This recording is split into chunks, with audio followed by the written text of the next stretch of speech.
Hey Bird Squawk, I want to give everybody an update on day 2.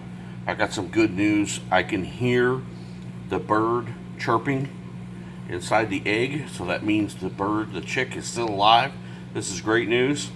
So I know these are little short videos, but I wanted to keep everyone updated, and I'll let you know. I think this thing's going to hatch within the next 24 hours, but I'll keep you posted. We definitely have a live baby chick. Hey, subscribe, hit like, hit the bell notification. We're going to keep making these videos for you guys. Thanks.